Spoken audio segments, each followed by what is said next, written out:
But I wanted to turn to Bitcoin because, we had a kind of a chaotic week. The volatility came back with full force.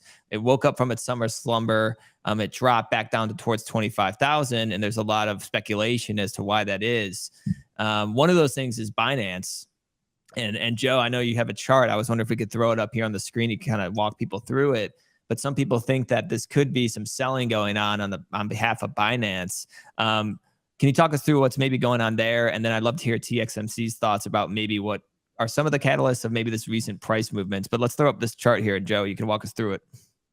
Phenomenal. Yeah, so there's been a long rumored, so I'll start off with this. Binance is obviously the largest crypto exchange in the world. And to get to that size, for any company to do it without taking on any debt whatsoever, that's a bit of a stretch. Right? It's a bit of a stretch that you were able to do that. And that's what Binance has claimed. They've claimed that they do not have any debt. They haven't taken on any debt, and they presently do not have any debt outstanding. And that's, in my view, again, that's total BS. And you take that further to what Binance has been known to do. They've been discovered to be doing some of these fraudulent behaviors, including rehypothecating customers' funds without their knowledge. So removing coins from customers' wallets, using them for other purposes before slyly putting them back in. They've done this with Bitcoin, they've done this with BNB, and they've done this with USDT. And so you take it to its logical conclusion. Okay, they've said that they have no leverage, yet they are the largest crypto exchange. Okay, so we'll say that that's BS, right? Using our prefrontal cortex. And Binance Coin, right, which is essentially an equivalent of a common stock in the Binance company, was issued, right? This is they own a large share of this. Okay, so if this is their largest asset and they have leverage, chances are they've collateralized a lot of that borrowing with BNB. It's not a stretch to assume that. And so if BNB, right, like any other company, is common stock and Binance borrowed against it, just like any other company does with the amount of equity that they have outstanding, right, just like any other company, then they have a vested interest in making sure that Binance Coin's price does not dip below a certain level. Now, you see this level here defended, held pretty steady through all these years, through 2021. You saw very, very small bounce there on this line, like the 200 to 220 level, roughly speaking. Yep. And then it bounced again last June. And of course, it is miraculously bounced up off of this level over several months earlier this year. And now in June, it is tested that level several times and not broken through. And so if you think about it, who is the only player in town that has a vested interest in making sure the price of BNB is supported? It's Binance, right? If they have loans collateralized against BNB, their common stock, then obviously there is a level at which those loans get called in. If the value of the collateral drops too much. And given the unusual defense of this 220 level, I'll ask you this. With real rates the highest they have been in 15 years, and I actually put a chart on my Twitter, it's the 10-year real yield and crypto failures.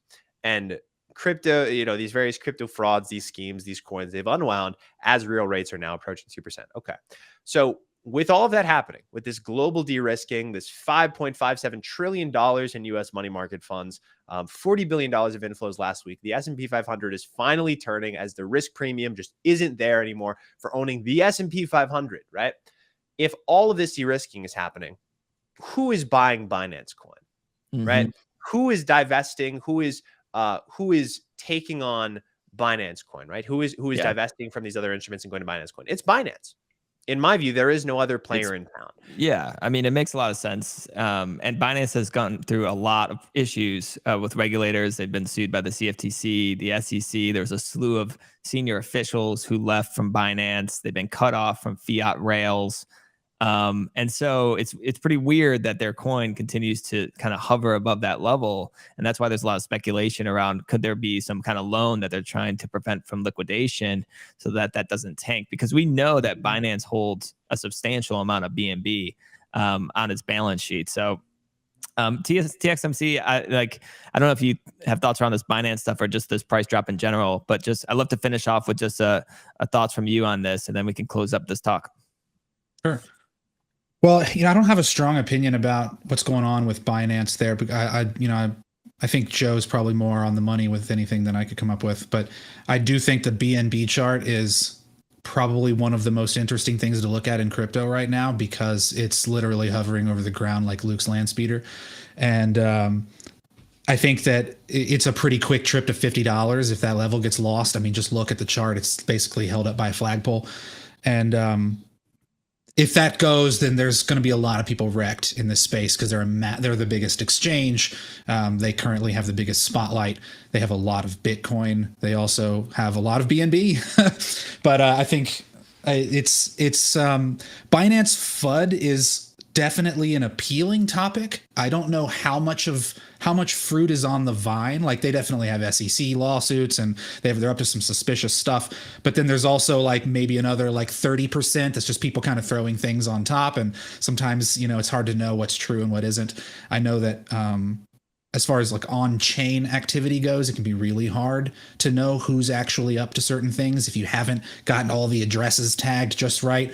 But yeah, I don't really I don't have a view on the concept of the collateralized loan thing, but I think I'm watching the chart closely, and if it starts to break down, then I think a lot of the space is in trouble.